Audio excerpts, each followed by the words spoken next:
Are you a young professional or a parent in your 30s and you want to read more? I have got you. I was in a reading slump for a really long time after I had kids. I just could not figure out how to make time for it. But for the past year, I have been a pretty prolific reader. I read 4 to 7 books a week.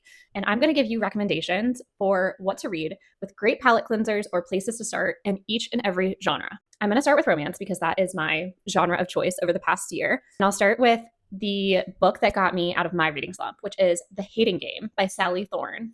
This was a 5-star read for me. It was just so compelling and gripping. The banter was amazing. It's enemies to lovers. It's an office romance. And if you love it as much as I did, there is a movie on Netflix with Lucy Hale, and it is phenomenal, but read the book first. My second recommendation is The Unhoneymooners by Christina Lauren. This book is so cute, classic rom-com.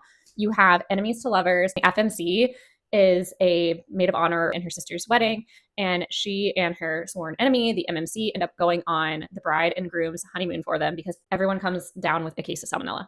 And obviously sparks fly. Okay, historical fiction is next. And my first recommendation is going to be The Three Lives of Alex St. Pierre. I loved this book so much. I kind of have an obsession with World War II spy novels. And this has World War II, spies, fashion. It is so good. I literally could not put it down. My next recommendation, if you want something that is a little bit more highbrow, we'll say, is The Frozen River by Ariel Lawhon. This is about a midwife, and there's a body found in the river in her town in Maine, and she's called to examine it, as well as another doctor who examines it, and they disagree on whether or not it was a murder. And her diary becomes kind of one of the key pieces of evidence in the case, and then starts to implicate someone in her family. Mystery, A Killing Cold by Kate Ellis Marshall. I read this one in 24 hours. Literally could not put it down. If you like a little bit of mystery, a little bit of thriller, secret identities, this is your book. Magical Realism, Other Birds by Sarah Addison Allen.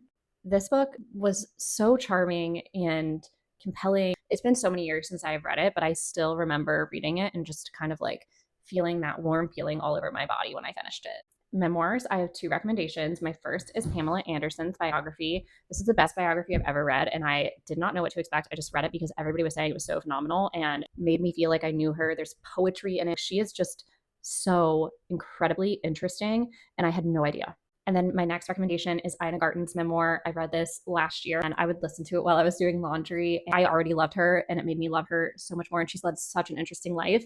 Hearing about how she came to own Barefoot Contessa was just an incredible story. Her background and the government, all of that was just, I loved learning about her life and hearing her tell her story. Okay, this is getting long, so I'm unfortunately going to do a part 2, but like and follow, come back for part 2, and I will have recommendations for nonfiction, sci-fi, fantasy, and YA.